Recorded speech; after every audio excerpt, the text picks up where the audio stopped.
அடிநாக்கில் நஞ்சையும் நுனிநாக்கில் விஷத்தையும் வைத்துக்கொண்டு மாற்றம் எங்கே மாற்றம் எங்கே என்னும் பேசும் எதிர்க்கட்சியினருக்கு ஒன்றை மட்டும் சொல்லிக்கொள்ள விரும்புகிறேன்.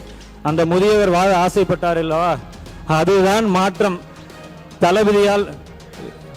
தளபதியால் ஏற்பட்ட மாற்றம். ஆஸ்தினா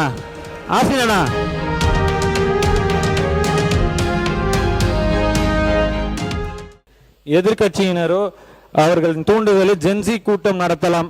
ஆனால் என்னை போன்ற ஒரு ஜென்சி இளைஞரை சட்டமன்ற உறுப்பினர் ஆக்க முடியுமா என்றால் அது தமிழக வெற்றி கழகத்தின் தலைவர் மாண்புமிகு முதலமைச்சர் சி ஜோசப் விஜய் அவர்களால் மட்டும்தான் முடியும் என்பதை சாத்தியப்படுத்தி காட்டியுள்ளார்.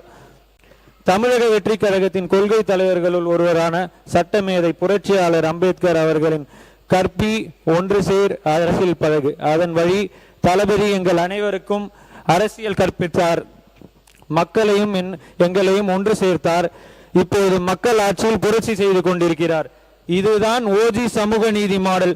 இதற்கு பெயர் தான் மாண்புமிகு முதலமைச்சர் சி ஜோசப் விஜய் அவர்களின் மாடல்.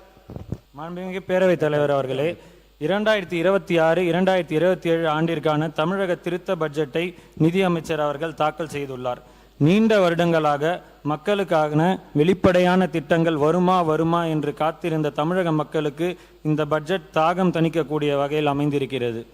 பட்ஜெட் தாக்கல் செய்த பின்னர் கடந்த சனிக்கிழமை என் போலூர் சட்டமன்ற தொகுதிக்கு நான் சென்றிருந்தேன். அப்போது ஒரு முதியவர் என்னை ஒரு சின்ன விஷயம் மட்டும் சொல்லணும்னு ஆசைப்பட்றேன்.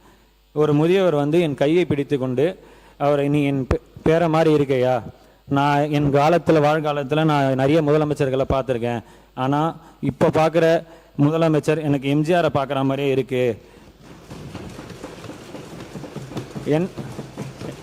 என்னையா பஞ்சாயத்து ஆஃபீஸ்லலாம் காசே வாங்க மாட்டாங்கயா, எனக்கு ஆச்சரியமாக இருக்கியா, எனக்கு இப்போ தான் வாழணுன்னே ஆசை வருது அப்படின்னு சொன்னார். இதை நான் இங்கே மென்ஷன் பண்ணணும் விரும்பினேன்.